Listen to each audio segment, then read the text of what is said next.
Hi friends, my name is Veerabhadra. You are watching the Premier English.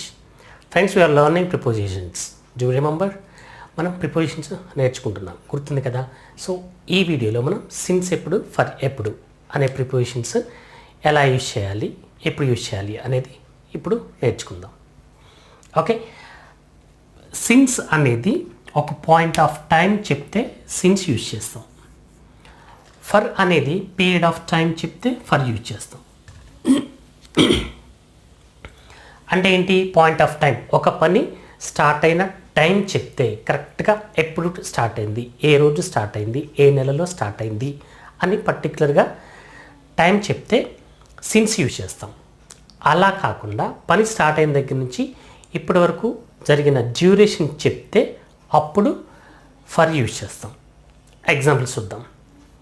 Okay, I have been living in Hyderabad since 2015. 2015 నుంచి అని కరెక్ట్గా time mention చేశాను, point of time mention చేశాను, right? కాబట్టి since. I have been living in Hyderabad since 2015. 2015 నుంచి నేను హైదరాబాద్లో నివసిస్తున్నాను. Example. Okay, point of time చెప్పాను కదా, అంటే స్టార్ట్ అయిన టైం చెప్పాను కాబట్టి సిన్స్. ఇది point of time. Next example, I have been living in Hyderabad for 5 years. 2015 నుంచి 2020, ఇది 2020. అంటే అప్పటి నుంచి ఇప్పటికి ఎంత అయింది? 5 years అయింది. 5 years అయింది కదా. ఇది నేను పాయింట్ ఆఫ్ టైం చెప్తున్నానా, డ్యూరేషన్ చెప్తున్నానా? డ్యూరేషన్ మాత్రమే చెప్తున్నాను కాబట్టి ఫర్ తీసుకున్నాను. ఇక్కడ సిన్స్ 5 years అంటే తప్పు. ఫర్ 5 years, ఇక్కడ డ్యూరేషన్ చెప్తున్నాను అంటే వ్యవధి చెప్తున్నాను, ఎంత కాలం అనేది చెప్తున్నాను కాబట్టి ఫర్ యూజ్ చేస్తాను అనమాట. ఓకే, నెక్స్ట్ ఎగ్జాంపుల్ చూడండి. She has worked there for 10 years. ఆమె 10 సంవత్సరాలు పనిచేసింది. డ్యూరేషన్, పీరియడ్ ఆఫ్ టైం, 10 సంవత్సరాలు పనిచేసింది అని చెప్తున్నాం కాబట్టి ఫర్ యూజ్ చేస్తాం. పాయింట్ ఆఫ్ టైం చెప్పలేదు, ఆమె ఎన్ని సంవత్సరాలు పనిచేసిందో చెప్తున్నాం, ఎన్ని సంవత్సరాలు అని మాత్రమే చెప్తున్నాం, కానీ ఫలానా ఇయర్ నుంచి పనిచేసింది అని చెప్పలేదు కాబట్టి for. Next, I have taught you for 5 minutes now. నేను మీకు చెప్పబట్టి 5 నిమిషాలు అయింది. డ్యూరేషన్ చెప్పాను 5 minutes అంటూ, కాబట్టి ఫర్ యూజ్ చేశాను. ఇది పాయింట్ ఆఫ్ టైం కాదు.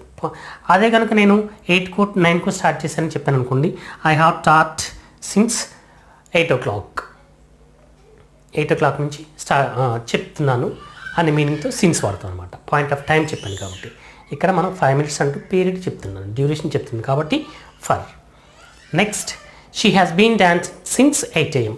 ఇక్కడ చూడండి, కరెక్ట్గా పాయింట్ ఆఫ్ టైం చెప్పాను 8 గంటలు అని, అందుకనే సిన్స్ యూజ్ చేశాను. అలా పాయింట్ ఆఫ్ టైం చెప్తే సిన్స్, పీరియడ్ ఆఫ్ టైం చెప్తే for. Got it? And then she has been dancing for 4 hours.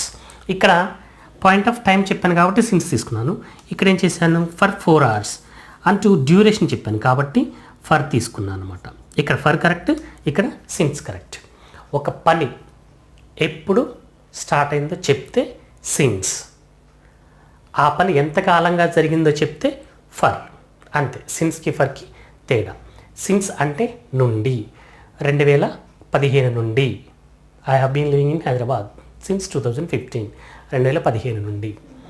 Okay, next, ఆమె 8 గంటల నుండి సిన్స్ 8 o'clock. 8 గంటల నుండి, సిన్స్ అంటే నుండి అని అర్థం అనమాట.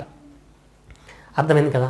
అయితే ఇప్పుడు మీకు ఇంకో డౌట్ వచ్చి ఉంటుంది, ఫ్రమ్ అన్నా కూడా నుండే కదా, మరి ఫ్రమ్ ఎప్పుడు, సిన్స్ ఎప్పుడు? ఇప్పుడు చూద్దాం ఫ్రెండ్స్. సిన్స్ అన్న నుండే, ఫ్రమ్ అన్న నుండే. సిన్స్ మనకు అర్థమైంది. ఇప్పుడు ఫ్రమ్ ఎప్పుడు యూజ్ చేస్తామో డిస్కస్ చేద్దాం. I worked as an LIC agent from 2010 to 2015. గతంలో ఒక టైం నుండి మరొక టైం వరకు. గతంలో ఒక టైం నుండి అంటే ఒక ఇయర్ నుండి ఇంకొక ఇయర్ వరకు కావచ్చు, ఒక మంత్ నుంచి ఇంకొక మంత్ వరకు కావచ్చు. అలా ఫలానా టైం నుండి ఫలానా టైం వరకు అని చెప్పాలంటే ఇక్కడ ఫ్రమ్ యూజ్ చేస్తాం, సిన్స్ యూజ్ చెయ్యం. చూడండి, I worked as an LIC agent from 2010 to 2015. 2010 నుంచి 2015 వరకు LIC ఏజెంట్గా వర్క్ చేశాను. ఇవి రెండు కూడా పాస్టే, ఒక టైం నుండి ఇంకో టైం వరకు అని చెప్పడానికి ఇక్కడ మనం ఫ్రమ్ యూజ్ చేసామంట. అంటే ఇలాంటి సందర్భాల్లో ఫ్రమ్ అండ్ టు జతగా వస్తాయన్నమాట. ఫ్రమ్ అండ్ టు ఇవి రెండు పెయిర్గా వస్తూ ఉంటాయి. Next I will be there in Kashmir from 2021 to from 2022 2021 నుంచి 2022 వరకు నేను కాశ్మీర్లో ఉంటాను అని చెప్తున్నాడు ఎగ్జాంపుల్లో. అంటే ఏంటి, ఇది ఫ్యూచర్లో కూడా అంతే, ఒక టైం నుండి ఇంకొక టైం వరకు అని చెప్తున్నాడు కాబట్టి ఫ్రమ్ యూజ్ చేశాడు. From 2021 to 2022. ఇక్కడ మనం సిన్స్ వాడితే తప్పు. Okay, next he's coming from Vijayawada. అతను విజయవాడ నుండి వస్తున్నాడు. నుండి అని చెప్పే సందర్భాల్లో, ఇలాంటి సందర్భాల్లో ఎప్పుడైనా ఫ్రమ్ యూజ్ చేసుకోవచ్చు. ఫ్రమ్ విజయవాడ నుండి, ఫ్రమ్ వైజాగ్ నుండి, ఫ్రమ్ లండన్ నుండి అలా చెప్పడానికి ఫ్రమ్ యూజ్ చేస్తాం అన్నమాట. Okay, we drew inspiration from Mahatma Gandhi. మనం మహాత్మా గాంధీ నుంచి ఇన్స్పిరేషన్ పొందాము. ఫ్రమ్ ఇక్కడ మహాత్మా గాంధీ నుండి అని చెప్పడం కోసం ఫ్రమ్ యూజ్ చేశాను అనమాట. Okay, I borrowed 10,000 rupees from my friend. నేను మా ఫ్రెండ్ దగ్గర నుంచి 10,000 అప్పుగా బదులుగా తీసుకున్నాను. ఇక్కడ ఫ్రమ్ అంటే నుండి, ఇలా నుండి అని చెప్పే సందర్భంలో ఫ్రమ్ యూజ్ చేస్తాం, కానీ సిన్స్ యూజ్ చేయం. సిన్స్ ఎప్పుడు ఏంటంటే ఒక ఫలానా టైంలో పని స్టార్ట్ అయింది, ఇప్పటికీ జరుగుతూనే ఉంది, లేదా ఒక ఫలానా టైంకి పని స్టార్ట్ అయింది, ఇప్పటివరకు జరిగింది అని చెప్పే సందర్భంలో సిన్స్ యూజ్ చేస్తాం అనమాట. నుండి అని చెప్పే సందర్భంలో ఫ్రమ్ యూజ్ చేస్తాం. అర్థమైంది అనుకుంటా.